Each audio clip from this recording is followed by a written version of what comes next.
بسم اللہ الرحمن الرحیم۔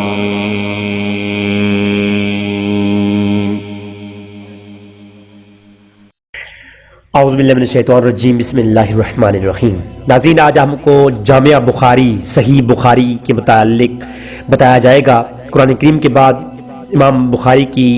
صحیح بخاری کو جو مقام حاصل ہے، اس کی وجہ کیا ہے، تمام تر آج اس کلپ کے اندر آپ سنیں گے۔ صحیح بخاری امام محمد بن اسماعیل بخاری، جن کا سنہ وفات 256 ہجری ہے، آپ نے کی تصنیف ہے، اور امام بخاری کی تمام تر تصنیف میں جو مقام امام بخاری کی صحیح بخاری کو حاصل ہے، یہ اور کسی تصنیف کو نہیں مل سکا۔ جہاں جہاں اسلام پہنچا، جہاں جہاں قرآن پہنچا، وہاں تک صحیح بخاری پوری دنیا میں ساتھ ساتھ پہنچی ہے۔ امام بخاری کو جن خصوصیات کی بنا پر امام الحدیث اور امام امیر المومنین فی الحدیث کا لقب ملا، ان میں سے ایک صحیح بخاری بھی ہے۔ اس کتاب کے علاوہ نہ کسی اور کتاب کو یہ شہرت حاصل ہوئی، اور نہ کسی محدث کو یہ شہرت حاصل ہوئی جو شہرت امام بخاری کی صحیح بخاری اور جو ہے امام بخاری کو حاصل ہوئی۔ آج دنیا بھر میں اللہ کی کتاب کے بعد امام بخاری کی صحیح بخاری کا نام ہی لیا جاتا ہے۔ امام بخاری کی صحیح بخاری کا اصل نام الجامع المسند المختصر فی الامور رسول صلی اللہ علیہ وسلم سننہ و ایامہ ہے۔ یہ صحیح بخاری کا صحیح نام ہے، اور امت محمدی میں امام بخاری کی صحیح بخاری کو امام بخاری کے دور ہی میں امت محمدی میں تلقی بالقبول حاصل ہے، جیسا کہ اصول حدیث کی مشہور کتابوں میں موجود ہے، مقدمہ ابن صلاح کے اندر، اختصار العلوم کے اندر، اور حافظ ابن کثیر نے اپنے استاد ابن تیمیہ کا قول نقل کیا، جس حدیث کو تلقی القبول حاصل ہو وہ قطعی الثبوت ہوتی ہے۔ بلکہ علماء نے یہاں تک بھی کہہ دیا کتابوں میں کہ اگر شوہر بیوی کو یہ مشروط کے ساتھ، اس شرط کے ساتھ طلاق دے کہ اگر تم صحیح بخاری میں ایک بھی ضعیف حدیث ہو، اگر صحیح بخاری میں ایک بھی ضعیف حدیث ہو تو تم مجھ پر طلاق ہو، تو طلاق واقع نہیں ہوگی۔ یعنی اگر کوئی یہ شرط کے ساتھ طلاق دے کہ اگر صحیح بخاری میں ایک حدیث بھی ضعیف ہو تو میری بیوی مجھ پہ طلاق ہے، تو یہ طلاق واقع نہیں ہوگی، علماء نے لکھا ہے۔ بخاری نے صحیح بخاری کو 23 سال کی عمر میں 217 ہجری میں لکھنا شروع کیا اور 233 ہجری میں مکمل کیا۔ یہ سارا لکھنا بیت الحرم میں تھا، اور بعض ابواب اور تراجم کی ترتیب مسجد نبوی کے اندر ممبر رسول کے پاس بیٹھ کر دی۔ کل بخاری شریف میں جو حدیثیں ہیں 7563 حدیثیں موجود ہیں، اور اس سے مراد صرف اسناد ہیں، یعنی سندوں کے ساتھ جو حدیثیں اسناد جو موجود ہیں الگ الگ، ان کو یہاں کوٹ کیا گیا ہے۔ اس سے مراد یعنی 7563 حدیثیں سند کے ساتھ موجود ہیں، اسناد موجود ہیں۔ اس بخاری کی طرف بہت سی شرح اس دنیا میں لکھی گئی، بہت پرانی شرح موجود ہے، لیکن سب سے زیادہ جو جن کو مقام حاصل ہوا اور مشہور ہوئی وہ ارشاد و ساری شرح بخاری امام قسطلانی کی، فتح باری شرح بخاری حافظ ابن حجر اسقلانی 752 ہجری سنہ وفات ہے آپ کا، اور عمدۃ القاری شرح بخاری امام بدر الدین عینی جو کہ امام ابن حجر اسقلانی کے ساتھ ہی گزرے ہیں۔ اس کے بعد یہ لکھنے کی حرج پیش کیوں آئی؟ جب فتنہ موضوع حدیث شروع ہوا، من گھڑت روایات جو ہے نا وہ لکھی جانے لگیں اور مشہور ہونے لگیں، تو بعض محدثین نے اس پر کہا کہ کوئی ایسی کتاب لکھی جائے۔ علامہ ابن حساق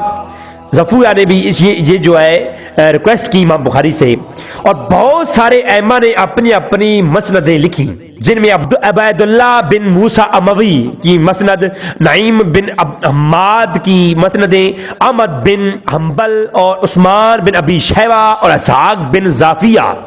نے جو ہے یہ تمام تر اپنی مسندیں لکھی۔ لیکن امام بخاری نے خواب دیکھا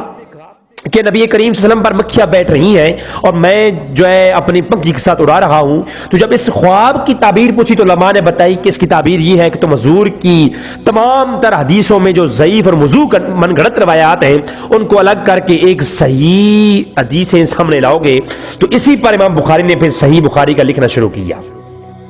کہا جاتا ہے امام بخاری کے شاگرد براق نے کہا کہ امام بخاری کہتے ہیں کہ میں نے جامعہ صحیح کو 16 برسوں میں لکھا، نیز اپنے جامع میں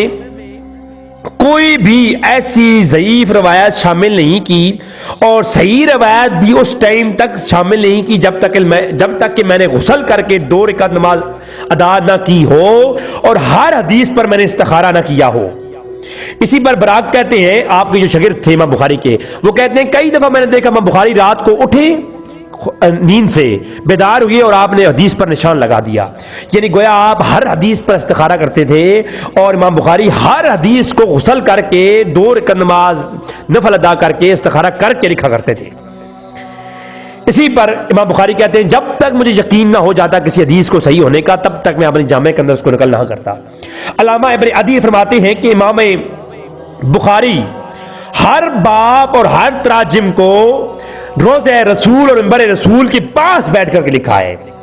امام ابن جعفر کہتے ہیں کہ امام بخاری لکھ کر اپنے شیوخ کے پاس لے کر گئے، جن میں امام احمد بن حنبل، علی بن مدینی اور امام یحییٰ بن معین کے پاس لے کر گئے اور تمام ائمہ نے آپ کی بخاری کی تصدیق کی۔ امام ابو عبداللہ بن عبداللہ حاکم نیشاپوری 405 ہجری میں آپ نے المصدق الصحیحین لکھی اور آپ نے اس کتاب کے مقدمے میں لکھا اور کہا کہ میں تمام جو حدیث لے کے آیا ہوں امام بخاری اور مسلم کی شرائط پر لے کے آیا ہوں، اور کہا کہ اللہ تبارک تعالیٰ امام بخاری پر رحمت فرمائے۔ امام بخاری نے امت محمدیہ میں جو ہے یہ جو حدیثوں کی کتاب مرتب کی ہے صحیح بخاری، یہ امت محمدیہ پر بہت بڑا احسان کیا ہے۔ امام ابو عبداللہ بن احمد بن نیشاپوری رحمۃ اللہ علیہ نے بات کہی تھی، امام حاکم نے، اور امام مسلم جو کہ امام بخاری کے شاگرد ہیں، آپ کہتے ہیں امام بخاری کا کوئی ثانی نہیں تھا، آپ منفرد آدمی تھے اور آپ کو سید المحدثین کا لقب دیا امام مسلم نے۔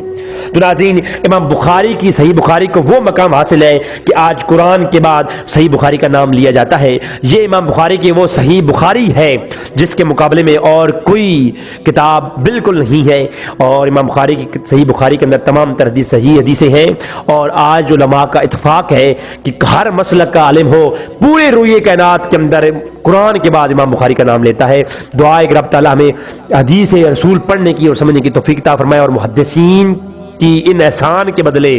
ان کے احسانات کو یاد کر کے ان کے لیے دعائیں دینے کی توفیق عطا فرمائے۔ وما علینا الا البلاغ المبین۔